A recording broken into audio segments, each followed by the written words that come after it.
अल्हम्दुलिल्लाहि रब्बिल आलमीन वस्सलातु वस्सलामु अला सय्यदिल अंबिया वल मुरसलीन अम्मा बाद फ़अऊज़ु बिल्लाहि मिनश शैतानिर रजीम बिस्मिल्लाहिर रहमानिर रहीम। नमाज पढ़ण जा सवाब।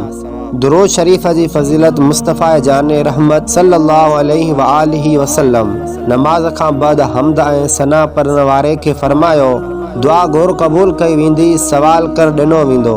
आका करीम सल्लल्लाहु अलैहि व आलिहि वसल्लम 20,000 नमाज़ूं पढ़ियूं।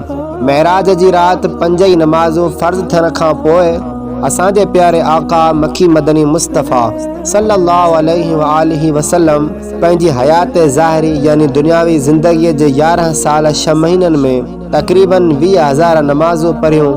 तक़रीबन 500 जुमा अदा कयूं ऐं ईद जूं 9 नमाज़ूं पढ़ियाऊं। क़ुरान करीम में नमाज जो ज़िक्र केतिरनि ई हंधनि ते आयो आहे।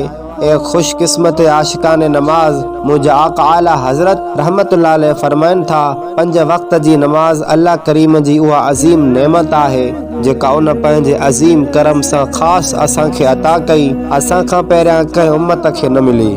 नमाज कंहिं ते फ़र्ज़ आहे? हर मुसलमान आकिल बालिग मर्द ऐं औरत ते रोज़ानो 5 वक़्त जी नमाज फ़र्ज़ आहे। उन जी फ़र्ज़ियत यानी फ़र्ज़ हुअण जो इनकार करणु कुफ़्र आहे। जेको ॼाणी वाणी हिकु नमाज छॾे ॾे उहो फ़ासिक वॾो गुनहगार ऐं अज़ाब नार बाहि जे अज़ाब जो हक़दार आहे। जन्नत में बेनमाज़ियों किस तरह जाओगे? नमाज असांजे लाइ इनाम आहे। सद करोड़ अफ़सोस अॼु अक्सर मुसलमाननि खे नमाज जी बिल्कुलु परवाह नाहे रही। असांजूं मस्जिदूं नमाज़नि खां ख़ाली नज़र अचनि थियूं। अल्लाह पाक नमाज फ़र्ज़ करे असां ते यकीनन वॾो अहसान कयो आहे। असांखे रुगो थोरी कोशिश करे नमाज पढ़ूं त अल्लाह करीम असांखे तमामु घणो अजर ऐं सवाब अता फरमाईंदो। फ़र्ज़ नमाज जे 7 अखरनि जी निस्बत सां नमाज जे बारे में 7 क़ुरान पाक जूं आयतूं। नंबर पहिरियों सिपारे 18 सूरतुल मोमिनून जी आयत नंबर 10, 11, 9 में इरशाद रब्बानी थिए थो, वल्लज़ीना हुम अला सलातिहिम युहाफ़िज़ून उलाइका हुमुल वारिसून अल्लज़ीना यरिसूनल फ़िरदौस हुम फ़ीहा ख़ालिदून। तर्जुमो कंज़ुल ईमान ऐं जेके पंहिंजनि नमाज़नि जी हिफ़ाज़त कंदा आहिनि उहे ई माण्हू वारिस आहिनि, उहे जन्नतुल फ़िरदौस जा वारिस थींदा, उन में हमेशह रहंदा।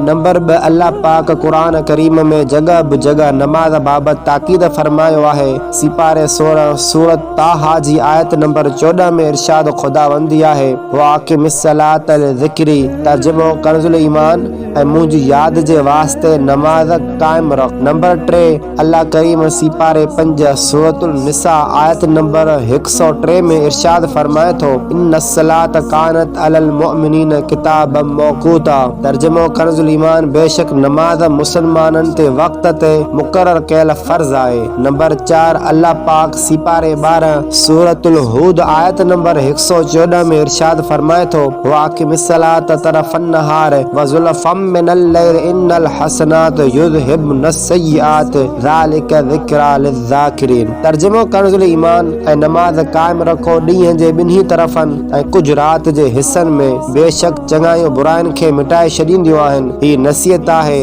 नसीहत मञींदड़नि जे वास्ते। नंबर 5 रब गफ़ूर सिपारे 18 सूरतुल नूर जी आयत नंबर 56 में इरशाद फरमाए थो, वाक़िमुस्सलात व आतुज़ ज़कात व अतीउर रसूल लअल्लकुम तुरहमून। तर्जुमो कंज़ुल ईमान ऐं नमाज क़ाइमु रखो ऐं ज़कात अदा करियो ऐं रसूल जी फर्माबरदारी करियो हिन उम्मीद ते जो तव्हां ते रहम थिए। नंबर 6 पाक परवरदिगार सिपारे 21 सूरतुल अनकबूत जी आयत नंबर 45 में इरशाद फरमाए थो, इन्नस्सलात तन्हा अनिल फ़हशाइ वल मुनकर। तर्जुमो कंज़ुल ईमान बेशक नमाज बेहयाई ऐं बुरी ॻाल्हि खां रोके थी। नंबर 7 अल्लाह रब्बुल इज़्ज़त सिपारे 29 सूरतुल मारिज जी आयत नंबर 34 ऐं 35 में इरशाद फरमाए थो, वल्लज़ीना हुम अला सलातिहिम युहाफ़िज़ून उलाइका फ़ी जन्नातिम मुकरमून। तर्जुमो कंज़ुल ईमान ऐं उहे जेके पंहिंजी नमाज जी हिफ़ाज़त कंदा आहिनि उहे ई आहिनि जन जे बागन में इज़त थींदी।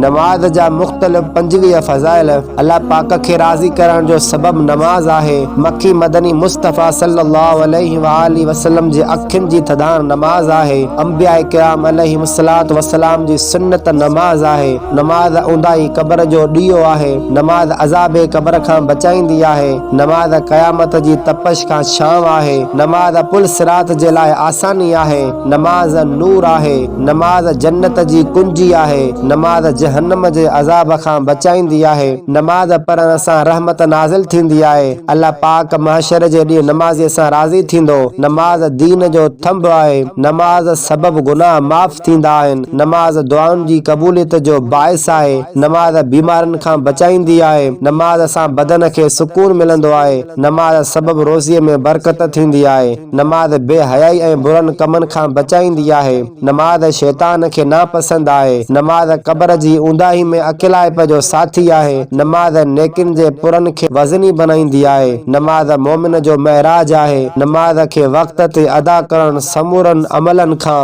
अफ़ज़ल आहे। नमाज़ीअ जे लाइ सभ खां वॾी नेमत उहा आहे त हू क़यामत जे ॾींहुं अल्लाह पाक जो दीदार कंदो।